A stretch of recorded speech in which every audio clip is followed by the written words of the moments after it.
চাওক মহানগৰীৰ ভিন্ন প্ৰান্তৰ যিসমূহ পদপথ আছে এই পদপথসমূহ যদি এফালে দখল কৰি আহিছে একাংশ অসাধু ব্যৱসায়ীয়ে বিভিন্ন ব্যৱসায়িক প্ৰতিষ্ঠান গঢ় দিয়াৰ নামত তাৰ সমান্তৰালকৈ এতিয়া মহানগৰ আৰক্ষীয়ে হওক বা মহানগৰ যান বাহন আৰক্ষীয়ে হওক এতিয়া বিভিন্ন সমস্যাৰ সৃষ্টি কৰি আহিছে কিয়নো আৰক্ষীয়ে যিসমূহ বাহন জব্দ কৰে যিসমূহ দুৰ্ঘটনাত পতিত হোৱা বাহন আছে সেই বাহনসমূহ এটা নিৰ্দিষ্ট ঠাইত তেওঁলোকে ৰখাই নথয় সেই এটা বিশেষ ঠাই তেওঁলোকে ব্যৱস্থা নকৰে সেই ব্যৱস্থা নকৰি কিন্তু মহানগৰীৰ যিসমূহ আৰক্ষী থানা আছে থানাসমূহৰ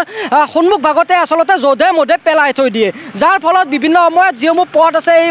মূল পথত কিন্তু যি যান জঁটৰ সমস্যা এই যান জঁটৰ সমস্যা দেখিবলৈ পোৱা যায় আমি দেখুৱাই আছোঁ এয়া হৈছে বশিষ্ঠ আৰক্ষী থানা বশিষ্ঠ আৰক্ষী থানাতো একেই পৰিৱেশ বশিষ্ঠ আৰক্ষী থানাৰ কাষত যদি আমি দেখুৱাবলৈ চেষ্টা কৰোঁ যে এনেধৰণৰ যিসমূহ বাহন আছে দুৰ্ঘটনাত পতিত হোৱা বাহনকে ধৰি জব্দ হোৱা যিসমূহ বাহন আছে সেই বাহনসমূহ কিন্তু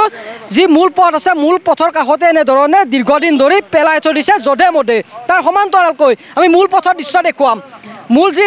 ৰাষ্ট্ৰীয় ঘাইপথৰ কাষতে দেখিবলৈ পাইছে এনেধৰণে যিসমূহ জব্দ হোৱা ট্ৰাক আছে দুৰ্ঘটনাত পতিত হোৱা ট্ৰাক আছে এই ট্ৰাকসমূহ কিন্তু এনেধৰণে বশিষ্ঠ থানাৰ সন্মুখ ভাগত এনেধৰণে দীৰ্ঘদিন ধৰি পেলাই থৈ দিছে এই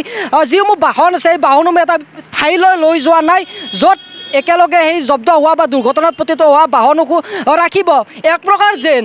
মহানগৰ আৰক্ষী বিশেষকৈ যান বাহন আৰক্ষীৰ বাবে যেন ঠাইৰ অভাৱ ঘটিছে যাৰ ফলস্বৰূপে এতিয়া যধে মধে এনেধৰণে বাহনসমূহ পেলাই থৈ দিছে অকল বশিষ্ঠ থানা নহয় দিছপুৰ আৰক্ষী থানাৰ সন্মুখ ভাগতো একেই পৰিৱেশ হাতীগড় থানাৰ সন্মুখতো একেই পৰিৱেশ বা চৰকাৰী যিসমূহ কাৰ্যালয় আছে চৰকাৰী যিসমূহ অফিচ আছে সেই অফিচসমূহৰ সন্মুখ ভাগতো একেই পৰিৱেশ যিসমূহ চৰকাৰী বাহন আছে যিসমূহ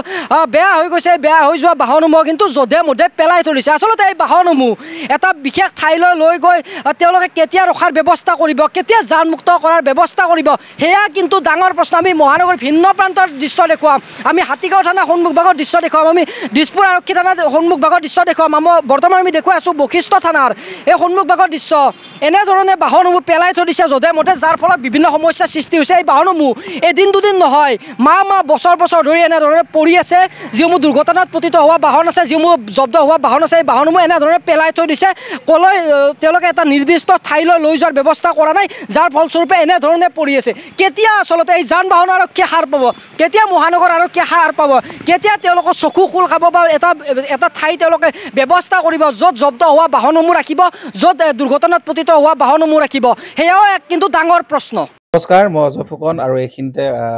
সমূহ এনি ভাৰত চেনেলটোৰ যিসকল কৰ্মকৰ্তা আছে সকলোৰে মোৰ ফালৰ পৰা শুভেচ্ছা জ্ঞাপন কৰিছোঁ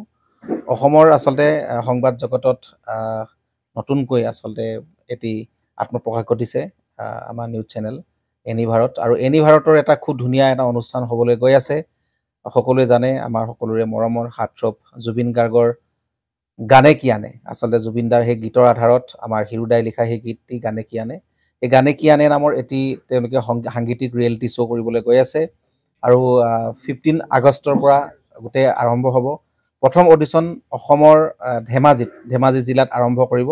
গতিকে সমূহ যিসকল প্ৰতিভা আছে যিসকলে গান ভাল পায় যিসকলে তেওঁলোকৰ নিজৰ প্ৰতিভা আচলতে দেখুৱাব বিচাৰে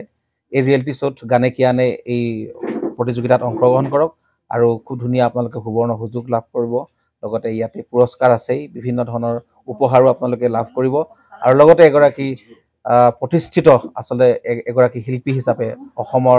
সাংস্কৃতিক জগতত আপোনালোক প্ৰতিষ্ঠা লাভ কৰিব গতিকে গোটেই অনুষ্ঠানটোলৈ মোৰ ফালৰ পৰা শুভকামনা থাকিল আৰু লগতে এই অনুষ্ঠানটোত আপোনালোকে অংশগ্ৰহণ কৰিব আমিও আছোঁ আৰু সকলোকে আমি লগ পাম ধন্যবাদ